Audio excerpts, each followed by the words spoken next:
வணக்கம். நம்ம பெரியாழ்வாருடைய இரண்டாம் பத்து, இன்னைக்கு நான்காம் திருமொழி பார்க்க போறோம். பெண்ணை அலைந்த, அதாவது இப்ப குளிக்க வான்னு கூப்பிடுறான். இவ்வளவு காது குத்தியாச்சு, பூச்சி காட்டியாச்சு, எல்லாம் பண்ணியாச்சு. இப்ப குளிக்க வர சொல்றதுல அவ்வளவு பிடிவாதம். இந்த 10 பாட்டுமே குளிக்க வாயேன்னு கெஞ்சுற பாட்டு தான். ரொம்ப அழகான பாடல்கள் பார்க்கலாம். வெண்ணை அலைந்த குணுங்கும் விளையாடு புழுதியும் கொண்டு திண்ணென இவ்விரா உன்னை தேய்த்து கிடக்க நான் ஒட்டேன். எண்ணெய் புளிப்பழம் கொண்டு இங்கு எத்துணை போதும் இருந்தேன். நன்னல் அரிய பிரானே நாரணா நீராட வாராய். ஒரு புது வார்த்தை ஒண்ணு இதுல. வெண்ணெய் அலைந்த புழுங்கு. வெண்ணெய் சாப்பிட்டு சாப்பிட்டு அந்த வெண்ணெய் சாப்பிடும் போது நல்லா இருக்கும். அதுக்கப்புறம் மேலெல்லாம் அது இப்படி இதுவா தடவி இருந்ததுன்னா அதுல ஒரு வாசனை வரும் இல்லையா? அந்த வெண்ணெயினுடைய ஊழ வாசனை வரும். அது அதுக்கு பேர் குணுங்கு அப்படின்னு சொல்றாரு.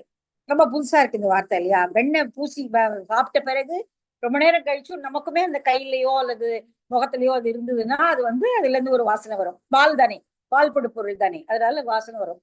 அந்த வாசனையை வாசனை, நாற்றம், வீச்சம் எப்படி வேணாலும் சொல்லலாம். அது குணுங்கம். இப்போ போகிற வெண்ணெயை சாப்பிட்டு சாப்பிட்டு நல்லா வெண்ணெய் அலைந்த குணுங்கு விளையாடு புழுதியும். ஏற்கனவே நிறைய பாட்டுல அவர் சொல்லிட்டாரு. அப்படியே உடம்பெல்லாம் புழுதி, பின்னாடி குட்டமெல்லாம் புழுதி வச்சுட்டு மணில உட்காராது அப்படின்னு ஒரு பாட்டு ஏற்கனவே வந்தது. விளையாடு புழுதியும் கொண்டு திண்ணென இவ்விரா உன்னை தேய்த்து கிடக்க நான் ஒட்டேன். எவ்வளவு அழகான காட்சி பாருங்களேன். விளையாடி வெண்ணையெல்லாம் சாப்பிட்டு உடம்பெல்லாம் புழுதியோட அது குழந்தை ராத்திரி தான் வீட்டுக்கே வருது. அதெல்லாம் ஒரு காலத்துல எல்லார் வீடுகளையும் இருந்த காட்சியா இருந்தது. இன்றைக்கு குழந்தைங்க வெளில போய் விளையாடுறதே கிடையாது. தெருவே ஒண்ணு இல்லை அப்படிங்கிற மாதிரி மேபி கிராமத்துல இருக்கலாம். சிட்டில இருக்கிற குழந்தைங்களுக்கு எல்லாம் தெருவுங்கிறது விஷயமே இன்னைக்கு கிடையாது. அப்போ அந்த குழந்தை வெண்ணை சாப்பிட்டு அந்த மிச்சம் விளையாடின புழுதி எல்லாத்தோட இரவு நேரத்துல அதுக்கப்புறம் எங்க குளிப்பாட்டுறது, அப்படியே போய் படுக்கையில படுத்து அப்படியே புரள வேண்டியதுதான். அந்த அழுக்கோட அப்படியே தூங்கிடும். அப்படியே சில சமயம் அதுவே களைச்சு போய் தூங்கிடும். திண்ணென இவ்விரா உன்னை தேய்த்து கிடக்க நான் ஒட்டேன். இப்படிதான் நீ டெய்லி பண்ற. டெய்லி விளையாட வேண்டியது, வெண்ணையை சாப்பிட வேண்டியது, புழுதி இப்ப எல்லாம் மேல போட்டுக்க வேண்டியது, அப்படியே ராத்திரி அப்படியே படுக்கையில தேய்ச்சிட்டு படுத்து அப்படி தூங்கிட வேண்டியது. இன்னைக்கு நான் ஒன்ன விட மாட்டேன். தேய்த்து கிடக்க நான் ஒட்டேன். ஒட்டேன்னா ஒருப்பட மாட்டேன், நான் ஒப்புக்கொள்ள மாட்டேன். எண்ணெய் புளிப்பழம் இங்கு எத்துணை போதும் இருந்தேன்.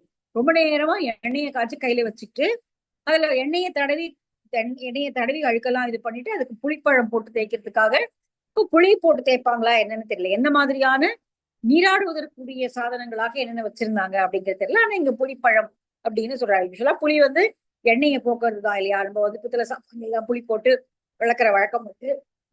ஆனா இங்க குளிப்பதற்கு புளிப்பழம் அப்படின்னு பெரியாழ்வார் சொல்றாரு. அது என்ன காரணத்தினால அல்லது ஒரு காலத்துல அது யூஸ் பண்ணாங்களா என்னன்னு நமக்கு தெரியல.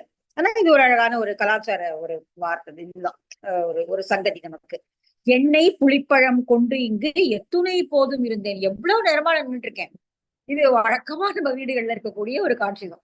எண்ணெயை கையில வச்சுட்டு இந்த பக்கம் ஒரு ஒரு புளிப்பழமோ அல்லது கடலை மாவோ அல்லது சீக்காயோ வச்சுட்டு கூப்பிட்டுட்டே இருந்தா வரவே வராதுங்க. வரேனும் விளையாடும், பசிக்குதுன்னும் ஏதாவது சொல்லிக்கிட்டே இருக்கும்.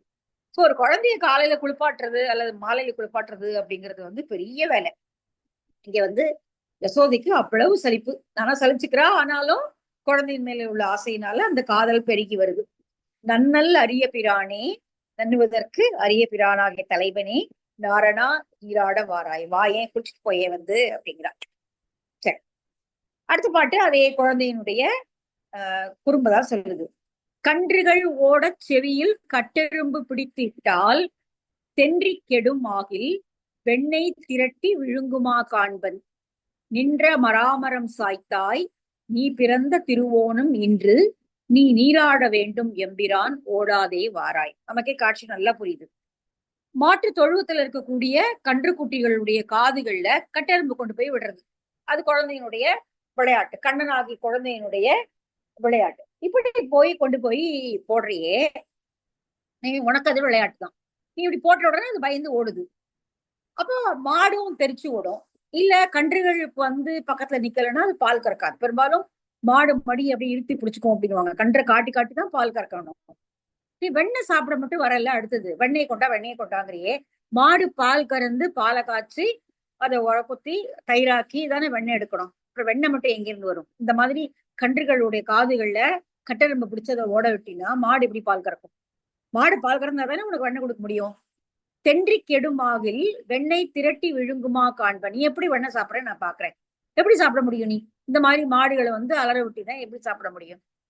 நின்ற மராமரம் சாய்த்தாய். ஏற்கனவே அது பின்னாடி கண்ணனுடைய லீலைகள்ல வந்த மராமரமாகியவற்றை சாய்த்தவனாகிய கண்ணனே, நீ பிறந்து திருவோணம் என்று. நட்சத்திரங்கள்லயே திருவோணத்துக்கு வைஷ்ணவ நட்சத்திரம் அப்படின்னு உரை கொடுக்குறாங்க. அதாவது வாமன அவதாரத்துல அவன் இப்ப கிருஷ்ணன் ரோகிணி நட்சத்திரம் இல்லையா, அதனால ரோகிணி நட்சத்திரம்னா மாமனுக்கு ஆகாது அப்படின்னு சொல்லி சொல்லுவாங்க. ஆனா இங்க திருவோணம் அப்படிங்கிறது, இங்க திருவோணம் அப்படிங்கிறான். நீ பிறந்த நட்சத்திரம் திருவோணம் அப்படிங்கிறா. வாமன அவதாரம் தோன்றியது திருவோண நட்சத்திரத்துல. அதனால வேற ஒரு உரையில படிச்ச வைஷ்ணவத்திற்குரிய நட்சத்திரமே சிறந்த அவதாரங்கள்ல சிறந்தது வாமன அவதாரம். சில சமயம் நரசிங்க அவதாரம்னு சொல்லுவாங்க. நரசிம்ம அவதாரம் ஏன் நட்சத்திரம் அப்படின்னு தெரியல. ஆனால் இங்க வாமன அவதாரம் திருவோண நட்சத்திரம். அதான் திருவோணத்தை கொண்டாடுறாங்க இல்லையா. அந்த நட்சத்திரத்தை அன்னைக்குதான் அவன் பிறந்த நாடுல வாமனன் தோன்றுகிறான் என்று. அவன் தான் திருவிக்கிரமனாக உலகளந்த பெருமானாக விஸ்வரூபம் எடுக்கிறான், விராட ரூபம் எடுக்கிறான். அதனால வைணவர்களுக்குரிய முக்கியமான நட்சத்திரமாக திருவோணம் இருக்கிறது. இன்றைக்கு நீ பிறந்த திருவோண நாள். அப்போ நட்சத்திரத்தை அன்னைக்காவது குளிக்க வேண்டாமா? நட்சத்திரம் உன்னுடைய இன்னைக்கு நட்சத்திர நாள் இன்னைக்கு கூட நீ குளிக்கலன்னா எப்படி? ஆக்சுவலி திருவோணத்து அன்னைக்கு திருமஞ்சனம் பண்ணுவாங்க வைணவ கோயில்கள்ல. திருமஞ்சனம் பண்ற வழக்கம் உண்டு. நீங்க நீ பிறந்த திருவோணம் என்று நீ நீராட வேண்டும் என்கிறான். இன்னைக்காவது குளிக்கிறப்பா, 10 நாள்லாவது அப்படி இப்படி ஓடிடுற விளையாடுற, இன்னைக்காவது உன்னோட நட்சத்திரத்தை அன்னைக்காவது நீ குளிக்க வேண்டாமாவா? ஓடாதே வாராய். இது கற்பனை தான். அப்போ அவர் அப்படியே லிட்டரலாவே தன்னை ஒரு யசோதையாகவும் தன் முன்னாள் கண்ணன் ஓடி விளையாடுவதாகவும் அந்த அளவிற்கு நெக்குருகி அவர் யோசிச்சிருந்தாதான் இந்த மாதிரி பாடல்களை எழுதியிருக்க முடியும். இந்த கற்பனையுடைய அழகே அவ்வளவு அழகான வார்த்தை எனக்கு டக்குன்னு வாயில வருது. லலிதம் அப்படி லலிதமா இருக்கு அப்படிங்கிற மாதிரி சொல்லலாம். அவ்வளவு அழகாக அவர் கற்பனை செஞ்சிருக்கார் பெரியாழ்வார். சரி, அடுத்தது தண்ணிலாம் ரெடியே வச்சாச்சு, குளிக்கிறதுக்கு எல்லாமே ரெடி. ஏற்கனவே எண்ணெயை வச்சுட்டு ரொம்ப நேரமா நிக்கிறேன், புளிப்பழம் வச்சிருக்கிறேன், தண்ணீரை காய்ச்சி நெல்லி போட்டு காய்ச்சிருக்கலாம். அழகா இருக்கு. நெல்லிக்காய் போட்டு காய்ச்சி. யூஸ்வலா எண்ணெயில இஞ்சி சுக்கு மிளகெல்லாம் போட்டு காய்ச்சுவாங்க. ஏன்னா எண்ணெய் கொளிச்சி சூடா இதுவாகாம இருக்காது, சளி பிடிக்காம இருக்கணும் குழந்தைக்கு அப்படின்னு. தீபாவளி போது எண்ணெய் காய்ச்சும் போது கூட அதுல சுக்கு மிளகு எல்லாம் போட்டு காய்ச்சுற வழக்கம் உண்டு. இங்கே குளிப்பதற்கான தண்ணியில அவள் நெல்லியை போட்டு காய்ச்சி வைத்திருக்கிறாள். காய்ச்சின நீரோடு நெல்லி கடாரத்தில் பூரித்து வைத்தேன். பேச்சு முலை உண்ண கண்டு பின்னையும் நில்லாது என் நெஞ்சம் ஆட்சியர் எல்லாரும் கூடி அழைக்கவும் நான் முலை தந்தேன். காய்ச்சின நீரோடு நெல்லி கடாரத்தில் பூரித்து வைத்தேன். வாய்த்த புகழ் மணிவண்ணா மஞ்சனம் ஆட நீவாராய். மஞ்சனம்னா நீராட்டுதல். இறைவனே, சாதாரண மனிதர்கள் குளிப்பது நீராடுதல், இங்க இறைவன் குளிப்பது மஞ்சனம், திருமஞ்சனம். இங்க அபிஷேகம்னு சொல்றது சைவத்துல, இங்க திருமஞ்சனம் அப்படின்னு சொல்றது. சோ மஞ்சனம் ஆடவாராய் அப்படிங்கிறா. நீ ஒரு சமயத்துல பேச்சியாக பூதனையினுடைய முலையை உண்டு அவளுடைய அந்த பாலை உறிஞ்சு குடித்தது மூலமாக அவளுடைய உயிரையும் குடித்து அவளை கொன்றாய். அப்ப சுத்தி பார்த்துக்கிட்டு இருந்த ஆட்சியர்கள் எல்லாம் பயந்து போய், இவன் இந்த மாதிரி ஒரு பேச்சியனுடைய முலையே உண்டு அவன் அவளை கொண்டுட்டானே, இப்ப நாளை பின்னாடி நீ உன்னுடைய முலையில பால் கொடுத்தா உன்னோட கதி என்ன ஆகுமோ அப்படின்னு சொல்லி என்னெல்லாம் எல்லாரும் அச்சப்படுத்தினாங்க. என்ன இந்த மாதிரி நடக்குது, உனக்கு ஏதாவது ஆயிடுச்சுன்னா என்ன பண்றது அப்படின்னு. ஆனா நான் அதெல்லாம் பொருட்படுத்தினேனா? இல்லையா, நீ பூதனையதான் கொன்றாய், ஆனால் என்னுடைய குழந்தைக்கு நான் எப்படி கொடுக்காம இருக்க முடியும் தானே. நான் உனக்கு முளையில பால் கொடுத்து அதெல்லாம் பயப்படாம நான் செஞ்சேன். அப்ப கொஞ்சம் கூட உனக்கு அம்மா கிட்ட கருமினையே இல்லையா? காய்ச்சின நீரோடு, நான் தண்ணி காய்ச்சி வச்சு ரொம்ப நேரம் ஆயாச்சு, அப்புறம் அது சூடு ஆறிப்படும். காய்ச்சின நீரோடு நெல்லி கடாரத்தில் பூரித்து வைத்தேன். கடாரம்னா அந்த பாத்திரத்துல தண்ணீர் விழாவி குடிப்பதற்காக இருக்கக்கூடிய ஒரு மாதிரி இருக்கக்கூடிய பாத்திரத்துல நெல்லியோடு சேர்த்து விழாவி வைத்திருக்கிறேன், பூரித்து வைத்தேன். பூரித்து அப்படின்னா நெல்லிக்காயிட்டு காய்ச்சி பெரிய பாத்திரத்துல நிரப்பி வைத்திருக்கிறேன். பூரினா அப்படியே நிரம்பி இருக்கிறது, தண்ணீர் நிரம்பி இருக்கிறது. வாய்த்த புகழ் மணிவண்ணனே, மணி போன்ற நிறம் உடையவனே, மஞ்சனம் ஆடவார, குளிப்பதற்கு வாயேன் என்று கெஞ்சுகிறாள். சரி, அடுத்ததும் அதேதான். குளிப்பதற்கான என்னென்ன சாதனங்கள் எல்லாம் எடுத்து வச்சிருக்கேன் அப்படிங்கிறது அடுத்த பாட்டிலையும் சொல்றான். கஞ்சன் உணர்ப்பினில் வந்த கடிய சகடம் உதைத்து வஞ்சக பேய்மகள் துஞ்ச வாய்முலை வைத்த பிரானே மஞ்சளும் செங்கழு நீரின் வாசிகையும் நாறு சாந்தும் அஞ்சனமும் கொண்டு வைத்தேன் அழகனே நீராடவாராய். ஒரு குழந்தை குளிப்பாட்டுறதுக்கு முன்னாடி நம்ம என்னென்னலாம் எடுத்து வச்சுக்கணும். ஏன்னா பெரியவங்க குளிக்கிறது கூட ஈஸி, டக்குன்னு போய் ஒரு சம்பு ஊத்திட்டு இருக்கிறத போட்டுட்டு வந்துடலாம். ஆனால் ஒரு குழந்தைய குளிப்பாட்டுறதுக்கு இத்தனையும் எடுத்து வைக்க வேண்டியது. நம்ம கை குழந்தைகளை குளிப்பாட்டின அனுபவம் இருக்கிறவங்களுக்கு தெரியும் எத்தனை பதார்த்தங்களை எடுத்து வச்சுக்கணும் அப்படின்னு. குளிக்க தண்ணி, அது விளாவறதுக்கு தண்ணி, அதுக்கு சோப்போ கடலையோ அல்லது எண்ணெயோ எல்லாம் எல்லாம் எடுத்து வச்சுக்கிட்டா ரெடியா வச்சுக்கிட்டா குளிப்பாட்டு போக முடியும். அப்போ இங்கே அடுத்து என்ன வச்சிருக்கேன் அப்படின்னு சொல்றா. எண்ணெய், முன்னாடி எண்ணெய சொன்னா புளிப்பழம் இருந்தது, நீராடுக்கு நெல்லிட்டு காய்ச்சின தண்ணீர் இருந்தது. இங்க அடுத்தது கஞ்சன் புணர்ப்பினில் வந்த கடிய சகடம் உதைத்து. கஞ்சன் ஏவலாக அனுப்பிய, உன்னை கொல்ல வேண்டும் என்று ஏவலாக அனுப்பிய அந்த சகடாசுரன், சக்கர உருவில் வந்த சகடாசுரனை நீ அழித்தாய். வஞ்சக பேய்மகள் துஞ்சு வாய்முலை வைத்த பிரானே, வஞ்சமாக வந்த பேய்மகளாகிய புதனை ஒரு அழகிய பெண் உருவம் கொண்டு வந்த போது அவளிடம் பால் குடிப்பது போல நீ அவளை கொன்றாய். மஞ்சள் என்ன எடுத்து வச்சிருக்கான்னா மஞ்சள் பூசி குளிப்பாட்டுவதற்காக மஞ்சள் எடுத்து வைத்திருக்கிறாள். செங்கழு நீரின் வாசிகையும், செங்கழு நீர் பூவால, அதாவது குளிச்சு குளிப்பாட்டி முடிச்ச பிறகு தலையெல்லாம் தொடச்சு விட்டு குழந்தைக்கு மாலைகளை அணிவிப்பது வழக்கம். இங்க செங்கழு நீரின் வாசிகை அப்படின்னா தலையில சூட்டுற மாலைக்கு வாசிகைன்னு நம்ம முன்னாடியே பார்த்தோம் பெரியாழ்வாருடைய ஒரு பாட்டுல வாசிகை. இப்போ ஒவ்வொரு விதமான மாலைக்கும் ஒவ்வொரு விதமான பேர் உண்டு. மாலையிலேயே பல விதமான பெயர்கள்லாம் உண்டு. தார், இந்த மாதிரி நிறைய ஆண்கள் அணியக்கூடிய மாலைக்கு மாலை, பெண்கள் அணியக்கூடிய மாலைக்கு மாலை, ஆண்கள் அணியக்கூடிய தார். ஏன்னா தார் கூடிக்கொண்டு போருக்கு போனாங்க அப்படிங்கும் போது தார் அப்படின்னா அது ஆண்கள் அணியக்கூடிய மாலை, அது பெண்கள் அணியக்கூடிய மாலை இல்லை. அப்போ இங்க வாசிகை அப்படின்னா சின்னதாக கோர்க்கப்பட்டது, தலையில கொண்டையை சுத்தி வைக்கிறதுக்கு வாசிகைன்னு பேரு. செங்கழு நீர் பூவை எடுத்து அதை வாசிகையாக கட்டி தயாராக வைத்திருக்கிறாள். நாறு சாந்தும், நாறுனா நறுமணம் வீசக்கூடிய சந்தனம் தயாராக இருக்கிறது. அஞ்சனமும், கண்ணில் தீட்டுவதற்கு மை, எல்லாவற்றையும் கொண்டு வைத்து நான் தயாராக எடுத்து வச்சாச்சு. ரொம்ப நேரமா அதெல்லாம் வச்சாச்சு. அழகனே நீராடவாராய். அழகா இருக்கு இல்லையா? அடுத்தது குளிச்ச உடனே பசிக்கும்.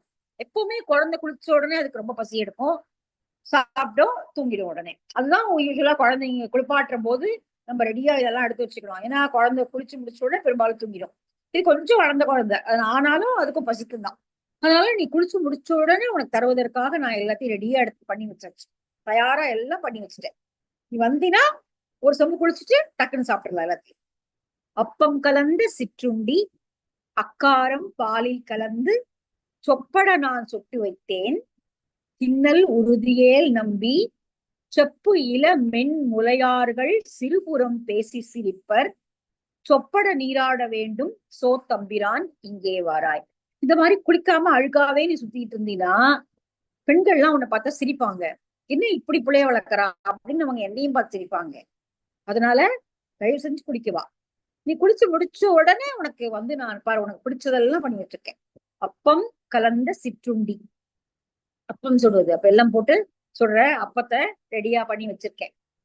அக்காரம் பாலில் கலந்து, அக்காரம்னா வெல்லம், வெல்லத்தையும் பால்ல கலந்து செய்த சிற்றுண்டி. சொப்பட நான் சுட்டு வைத்தேன், அத பெருசா நல்லா சுட்டு, சொப்படன்னா நல்லா சிறு சிறிது கூட கிடையாது, நல்லா பெருசு பெருசாது அப்பம் பால்ல கலந்த, அக்காரம் பால்ல வெல்லம் போட்டு கலந்து சிற்றுண்டி எல்லாம் தயாரா இருக்கு, நீ குளிச்ச உடனே சாப்பிட்டுடலாம். தின்னல் உறுதியேல் நம்பி, இதெல்லாம் உனக்கு நிச்சயமா நான் தரதான் போறேன். தின்னல் உறுதியேல், நீ நிச்சயமா இதெல்லாம் சாப்பிடதான் போறேன். எல்லாம் ஆனா இப்ப தொடக்கூடாது, குளிச்சுட்டு வந்தாதான் தருவேன். அதனால தின்னல் உறுதியேல் நம்பி செப்பு இன மென்முலையார்கள் சிறுபுறம் பேசி சிரிப்பர். முகைகின்ற முலையை உடைய சிறு பெண்கள் உன்னை பார்த்து சிரிப்பாங்க, இந்த மாதிரி எல்லாம் அழுக்காவி சுத்திட்டு இருக்கானே அப்படின்னு சொல்லி சிரிப்பாங்க. சொப்பட நீராட வேண்டும், அதாவது நல்லா குளிக்க வேண்டாமா, வா சோத்தம்பிரான் எங்களுடைய தலைவனே வா குளிக்க வா அப்படின்னு கூப்பிடுறான். அடுத்ததும் கண்ணனுடைய இலைகளை சொல்றதா, ரொம்ப அழகா இருக்கு இந்த பாட்டு. எண்ணெய் குடத்தை உருட்டி இளம் பிள்ளை கிள்ளி எழுப்பி கண்ணை புரட்டி விழித்து கழக்கண்டு செய்யும் பிரானே உண்ணக்கணிகள் தருவன் ஒலிகடல் ஓத நீர் போல வண்ணம் அழகிய நம்பி மஞ்சனம் ஆடவாராய். என்னென்னலாம் சேட்டை பண்ணிருக்கான். எண்ணெய் குடத்தை உருட்டி, எண்ணெய் சேர்த்து வச்சிருக்கக்கூடிய குடத்தெல்லாம் உருட்டி எண்ணெயெல்லாம் வழிய விட்டாச்சு. இளம் பிள்ளை கிள்ளி எழுப்பி, ஒவ்வொரு வீட்டுக்குள்ளேயா போய் அந்த குழந்தைங்க தூங்கிட்டு இருந்துச்சுன்னா அந்த குழந்தைகள் எல்லாம் கிள்ளி எழுப்பி அழவிட்டு வேடிக்கை பார்த்து சிரிச்சுட்டு வர்றது. கண்ணை உருட்டி விழித்து கழக்கண்டு, கழக்கண்டுன்னா பூச்சி காட்டுதல். அந்த குழந்தைகள் எல்லாம் கண்ணை அப்படி உருட்டி விழிச்சு அந்த கண்ணு இறப்பை அப்படி மேல மடக்கி விளையாடுவாங்க இல்லையா, அப்படி கண்ணு தெரியாத மாதிரி, கண்ணு குருடு மாதிரி தெரியும், இப்படி கண்ணோட மேல அப்படி மடக்கி பாக்கா அப்படி காமிக்கும். அது பார்த்த குழந்தைகள் பயந்து அழும். கண்ணை புரட்டி விழித்து கொண்டு கழக்கண்டு செய்யும் பிரான். இந்த மாதிரி எல்லாம் பூச்சி காட்டி பயமுறுத்தக்கூடியவனே, உண்ண கனிகள் தருவேன். சரி, நீ வந்து குளிச்சுட்டு வந்தீங்கன்னா உனக்கு நன்றாக கனிகளை கேட்டிருப்பான். இதெல்லாம் வந்தா நீ குளிக்க வாங்குறியா, என்ன கொடுப்ப அப்படின்னா இதெல்லாம் கொடுப்பாரு பாரு, உனக்காக கனிகள் கூட வச்சிருக்கேன். முன்னாடி பாட்டுல வந்து காது குத்திக்கிட்டீங்கன்னா உனக்கு பலாப்பழம் தருவேன்னா, நாவல் பழம் தருவேன்னா, இப்ப உண்ண கனிகள் தருவேன் அப்படிங்கிறா. ஒலி கடல் ஓத நீர் போல வண்ணம் அழகிய நம்பி. அழகா இருக்குல்ல. ஒலி கடல், ஆரவாரம் செய்யக்கூடிய ஓத நீர் போல. ஓதம்னா தண்ணீர் ஊறிக்கொண்டே இருக்கக்கூடிய. இந்த யூஸ்வலா இன்னும் கூட ஓதம்ங்கிற வார்த்தை இருக்கு, புழக்கத்துல இருக்கு. நல்ல மழை பெஞ்சதுன்னா வந்து வீட்டுல சவுத்துல தண்ணி ஊறும், மண் தரையில தண்ணி ஊறும், ஊறிட்டே இருக்கும், அப்படியே பொதன்னு இருக்கும் செவரு தரையில. அதுக்கு பேர் ஓதம் பாஞ்சிருக்கு அப்படிங்குவாங்க. ஓதம் பாஞ்சு அப்படியே ஈரமா இருக்கு அப்படிங்கிறது. அப்ப இது ஓத நீர் போல. இப்ப கடல் வந்து தண்ணீர் ஊறிக்கொண்டே இருக்கக்கூடிய இடம் இல்லையா, முன்னீர். அதனாலதான் அதுக்கு முன்னீர் பேரு. தானாகவே சுரக்கிற நீர், மழை நீர், ஆற்று நீர் எல்லாம் செய்யறதுனால அது முன்னீர். இங்க ஓதம், தண்ணீர் எப்பொழுதும் நிறைந்து கொண்டே இருக்கக்கூடிய ஓத நீர் போலே வண்ணம் அழகிய நம்பி. அழகான நிறத்தை உடையவனே, கடல் வண்ணத்தை உடையவனே, மஞ்சனம் ஆடனி வாராய். புரியுது இல்லையா? அழகான பாட்டு. அடுத்தது அதேதான் சொல்றா. முன்னாடி ஒரு பாட்டுலயும் சொன்னா, நீ பிறந்ததுக்கு அப்புறமா நான் இதெல்லாம் சாப்பிட்டே அறியல. எல்லா வீட்டுல நிறையதான் இருக்கு, வெண்ணெய் இருக்கிறது, பால் இருக்கிறது, தயிர் இருக்கு, எல்லாம் நெய் இருக்கு, எல்லாம் இருக்கு. ஆனா நீ பிறந்த பிறகு அதெல்லாம் நான் கண்ணால கூட பாக்கல, என்னால பார்க்கவும் முடியல. உன்னோடய ஓடி ஓடி எனக்கு வந்து அதுலயே நான் வந்து சோறு விட்டு போறேன், அதெல்லாம் சாப்பிடணும்னு எனக்கு தோன்றதே இல்லை. அதனால நீ வந்து இங்க எல்லாரும் வந்து உன்னை அலர்த்தூற்றுவதற்கு முன்னாடி வந்து குளிச்சுட்டு போ அப்படிங்கிறான். கறந்த நற்பாலும் தயிரும் கடைந்து உரிமையில் வைத்த வெண்ணெய் பிறந்ததுவே முதலா பெற்றறியேன் எம்பிரானே. சிறந்த நற்றாய் அலர்த்தூற்றும் என்பதனால் பிறர் முன்னே மறந்தும் உரையாட மாட்டேன், மஞ்சனம் ஆடனி வாராய். எல்லாரும் வந்து என்ன சொல்லுவாங்க அப்படின்னா, குற்றத்தை, குழந்தையினுடைய குற்றத்தை மறைப்பாள் அப்படிங்கிறதுனால தாயும் பழி சொல்கிறாளேன்னு மத்தவங்க சொல்லுவாங்களேன்னு நான் யாரு முன்னாடி பேசுறதே கிடையாது. இதெல்லாம் நீ பிறந்ததுல இருந்து நான் எதையுமே செய்யறதே இல்லை, எல்லாத்தையுமே நான் மறந்துட்டேன். கறந்த நற்பாலும் தயிரும் கடைந்து உரிமையில் வைத்த வெண்ணெய் பிறந்தது முதலா பெற்றறியேன். ஒரு நாள் கூட அதெல்லாம் நான் சாப்பிட்டதே இல்லை, சாப்பிடவே முடியறது இல்லை. எங்க நீதான் இவ்வளவு பாடுபடுத்துறிய, அப்புறம் எங்க சாப்பிட? நம்ம ஏற்கனவே பார்த்தோம் அந்த பழமொழி, பொண்ணு பிறக்கிறதுக்கு முன்னாடி போட்டு பாரு, பிள்ளை பிறக்கிறதுக்கு முன்னாடி சாப்பிட்டு பாரு அப்படின்னு சொல்ற பழமொழியை பார்த்தோம். அதனால ஒன்னும் சாப்பிட முடியல. ஆனால் இதை நான் வெளியே சொல்ல முடியுமா? வெளியே சொன்னா எல்லாரும் வந்து என்ன அலர் தூக்குவார்கள், என்ன இப்படி சொல்றா, குழந்தைய போய் இப்படி சொல்றாளே அப்படின்னு சொல்லுவாங்க. அதனால நான் வாயே திறக்கிறது இல்லை, வாயை மூடி பேசாம இருக்கேன். நீ செய்யற குறும்புகளை எல்லாம் பொறுத்து கொண்டு நான் ஒரு வாய் கூட நான் வெளியில ஒண்ணுமே சொல்றது கிடையாது. பிறர் முன்னே மறந்தும் உரையாட மாட்டேன், மஞ்சனம் ஆடனி வர. இவ்வளவு அழகா இருக்குல்ல இந்த டைலாக்ஸ் எல்லாம். அப்படியே குழந்தை உண்மையாவே அப்படியே ஒரு குறும்பான குழந்தை முன்னாடி அப்படியே மூஞ்ச உண்மை வச்சுட்டு உட்கார்ந்துருக்கு. அப்ப போய் அம்மா வந்து எங்கேயாவது நான் இவ்வளவு கஷ்டப்படுறேன், எங்கேயாவது ஏதாவது சொல்றேன் நான் உன்னை பத்தி போய் வெளியில, ஏன் நீ இந்த மாதிரி வந்து என்ன இது பண்ற, தொந்தரவு பண்ற, வந்து குளிச்சுட்டு தான் போயேன் அப்படின்னு சொன்னா எப்படி இருக்குமோ அதே போல அவ்வளவு அழகாக பெரியாழ்வார் வந்து ஒரு நாடகீயமா கற்பனை பண்ணியிருக்கார். கண்டினை வால் ஓலை கட்டி கனிகள் உதிர எறிந்து பின்தொடர்ந்து ஓடி ஓர் பாம்பை பிடித்து கொண்டு ஆட்டினாய் போலும். நின்திறத்து அல்லே நம்பி நீ பிறந்த திரு நல் நாள் நன்று நீ நீராட வேண்டும், நாரணா ஓடாதே வாராய். இதுவும் அவன் செய்யற குறும்புகளுடைய வரிசைதான். கன்றினை வால் ஓலை கட்டி, கன்றினுடைய வால்ல வால் ஓலையை கட்டுற. ஓலை வந்து சத்தம் எழுப்பும், டக்கு டக்கு டக்குன்னு சத்தம் எழுப்பினா அந்த கன்று பயந்து தெரிச்சு ஓடும். ஏற்கனவே முன்னாடி பாட்டுல பார்த்தோம், கன்றுகளுடைய காதுல கட்டெரும்ப விடுறது. இங்க வந்து அதனுடைய வால்ல ஒரு ஓலையை கட்டி விடுறது. அப்ப ஓலையை கட்டி விட்டோம்னா அது டப்ப டப்ப டப்பன்னு சத்தம் வரும், காஞ்ச ஓலைன்னா. அப்ப கன்று பயந்து தெரிச்சு ஓடும். கனிகள் உதிர எரிந்து, அப்ப வந்து அந்த மாதிரி துள்ளி விளையாட விடுகிறாய், ஓட விடுகிறாய் நீ. அதே போல கனிகள் உதிர எரிந்து அந்த கன்று குடிலா எரிந்தாய் கடல் போற்றி இல்லையா, அந்த ஒரு வரி ஞாபகம் வரணும். கன்றையே நீ ஒரு குச்சியாக எடுத்து ஒரு கொம்பாக எடுத்து அந்த அரக்கனை அடிச்சு வீழ்த்தினா அப்ப பழங்கள்லாம் அந்த மரத்துல இருந்து கீழே உதிர்த்து விழுகிறது. பின்தொடர்ந்து ஓடி ஓர் பாம்பை பிடித்து கொண்டு ஆட்டினாய் போலும். அப்படியே ஓடி போய் ஒரு பாம்பு வந்ததுன்னு பசங்க பயந்து ஓடிச்சுன்னா நீ அந்த பாம்பை கையில பிடிச்சிட்டு சிரிக்கிற. இப்ப எதைதான் நான் சொல்றது, எதை நீ செய்யற குடும்பங்கள்ல எதை சொல்றது எதை விடுறது? நின்திறத்தேன் அல்லேன் நம்பி, என்னால முடியலப்பா, தயவு செஞ்சு என்னை விட்டுரு. நின்திறத்து அல்லேன், என்னால உன்னோட மல்லு கட்டவே முடியல. நின்திறத்து அல்லேன் நம்பி. ஆனா இன்னைக்கு நீ மத்த நாளெல்லாம் நீ இப்படிதான் ஓடி ஓடி போற, என்னால ஒண்ணுமே ஒண்ணு செய்ய முடியறதில்ல, உன் பின்னாடி என்னால ஓடி வரவும் முடியல. மிடுக்கில்லாமையால் நலிந்தேன் நன்காய்னு முன்னாடி ஒரு பாட்டுல சொன்னாரு. எனக்கு முடியல, என்னால அவனை சமாளிக்க முடியல அப்படின்னு நான் அப்படியே நொந்து போயிட்டேன் அப்படின்னு சொல்றா யசோதை. இங்க நீ பிறந்த திருநல்நாள் நன்றி நீ நீராட, இன்னைக்காவது குளிக்க வேண்டாமா, நீ பிறந்த திருவோண நட்சத்திரம் என்று, அதனால நாரணா ஓடாதே வாராய். இது யாராவது ஒரு அழகான ஒரு நாட்டிய நாடகமா பண்ணாங்கன்னா ரொம்ப அழகா இருக்கும் பார்ப்பதற்கு. ரெண்டே கேரக்டர் தான் இல்லையா, யசோதையும் முன்னாடி குறும்போடு சிரித்துக் கொண்டிருக்கக்கூடிய ஒரு குழந்தை கண்ணனும் தான். பூனி தொழுவினில் புக்கு புழுதி அலைந்த பொன்மேனி காண பெரிதும் உவப்பன் ஆகிலும் கண்டார் பழிப்பர்.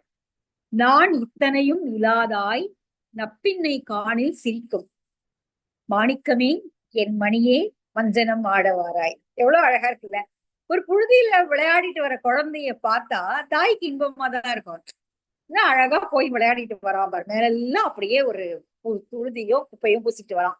ஆனாலும் அந்த அப்படி வர குழந்தை அழகாதான் இருக்கு. அந்த புழுதியோடு வரக்கூடிய விளையாடிட்டு உள்ள வர குழந்தை பார்ப்பதற்கு அப்படியே ஓடி அந்த அழுக்கையோட தான் அம்மாவை கட்டிக்கும். ஆனாலும் அந்த அம்மா தள்ளிவிட போறது இல்லை, அவள் அதோடதான் அவளை கொஞ்சம் போறான். பார்க்க அழகாதான் இருக்கு. நீ புழுதியில விளையாடிட்டு உள்ள வந்தீங்கன்னா பார்ப்பதற்கு காண கண்கோடி வேண்டும், அவ்வளவு அழகா இருக்கு நீங்க விளையாடிட்டு உள்ள வரதை பார்க்கும்போது. ஆனா என்ன இருந்தாலும் மத்தவங்க யாராவது பார்த்து சிரிக்க மாட்டாங்களா, என்ன பிள்ளைய எப்படி வச்சிருக்கா, உடம்பெல்லாம் புழுதி, வெண்ணையோட குணுங்கு வாசனை, இப்படியா வச்சிருப்பா பிள்ளைய கொஞ்சம் ஒழுங்கா குளிப்பாட்டி அழகா சுத்தம் பண்ணி அதுக்கு நல்ல ஒரு 4 நல்ல ட்ரெஸ் போட்டு விட்டு நல்ல அணிகலன்களை போட மாட்டாளா, அவ என்ன இல்லாதவளா, என்னெல்லாமோ சொல்லுவாங்க இல்லையா. பூனி துழுவினில் புக்கு, பசுக்களை கட்டி வைத்திருக்கக்கூடிய கொட்டகையில போய் அந்த தொழுவத்துல போய் புழுதி அலைந்த பொன்மேனி, உன்னுடைய பொன்மேனியில எல்லாம் புழுதி அப்படியே காண பெரிதும் உகப்பன். அப்பா என்ன ஒரு அழகான தாய் மனசு இல்ல, காண அதை பாக்குறதுக்கு அவ்வளவு சந்தோஷமா தான் இருக்கு. நீ கண்டுகளோட எல்லாம் விளையாடி மாட்டு தொழுவத்துல போய் விளையாடி புழுதியில எல்லாம் அலைஞ்சிட்டு அப்படியே அழுக்கா வந்தாலும் என் மாணிக்க கட்டியே உனக்கு பார்த்தா அழகாதான் இருக்கு. காண பெரிதும் உகப்பன் ஆகிலும் கண்டார் பழிப்பர். ஆனா யாராவது பார்த்தா என்ன சொல்லுவாங்க, என்ன கண்டார் பழிப்பர். நான் இத்தனையும் இல்லாதாய், உனக்கு கொஞ்சம் கூட உனக்கு வெக்கம் கிடையாது, நீ இப்படிதான் திரிவ, என்ன சொன்னாலும் நீ கேட்க போறது இல்ல, இதே மாதிரிதான் நீ தெரிஞ்சுட்டு இருக்க போற, உனக்கு வெக்கங்கிறதே கிடையாது. ஆனா எனக்கு இல்லையா, எனக்கு வெக்கம் இருக்கு இல்லையா, யாராவது ஏதாவது சொல்லிட்டா நான் என்ன பண்றது அப்படின்னு. நப்பின்னை காணில் சிரிக்கும். இந்த நப்பின்னை அப்படிங்கிற ஒரு கதாபாத்திரம் ரொம்ப முக்கியமானது. ஆழ்வார்கள் பாசுரங்கள்ல நிறைய இதுல நப்பின்னை அப்படிங்கிற ஒரு கதாபாத்திரம் வரும். அவள் ராதை இல்ல, ருக்மணி இல்ல, சத்யபாமி இல்ல. இப்ப நப்பின்னை அப்படிங்கிறவளை யசோதையினுடைய தமையனுடைய மகள் அப்படின்னு சொல்றவங்களும் இருக்காங்க. அப்போ நம்ம திருப்பாவையிலையும் பார்த்தோம், நப்பின்னை நங்காய் திருவே துயிலழாய், செப்பெண்ண மென்முலை நங்காய் திருவே துயிலழாய் அப்படின்னு 2 இடத்துல நப்பின்னை வருவா. இப்போ ஆயர்பாடியிலேயே வளர்ந்து அவளுடைய மாமன் மகளாக அவளோடவே இருந்து வளர்ந்தவள், அவனை திருமணம் செய்து கொண்டவள் அப்படிங்கிற மாதிரியான கதைகள் சொல்லப்படுகின்றன. ஈவன் நம்ம சிலப்பதிகாரத்திலையும் பார்த்தோம், சிலப்பதிகாரத்திலையும் இந்த குறவை கூத்துல பார்த்தோம். இந்த குறவை கூத்துல நப்பின்னையும் பலராமனும் கிருஷ்ணனும் தான் சேர்ந்து குறவையை ஆடுகிறார்கள் இல்லையா. இந்த குறவை கூத்துல ஆட்சியர் குறவையில அது அப்படிதான் வந்தது.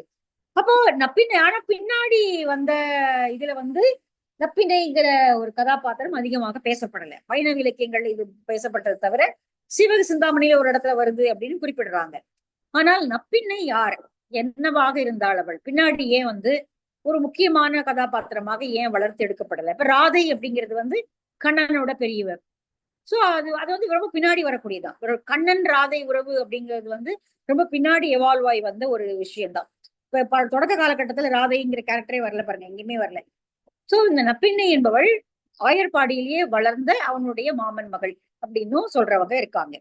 நப்பின்னை காணில் சிரிக்கும். நப்பின்னை உன்னை பார்த்தா அது இதுவே குழந்தை, இப்ப அதுவும் இன்னும் சின்ன குழந்தையா தான் இருக்கும் இல்லையா?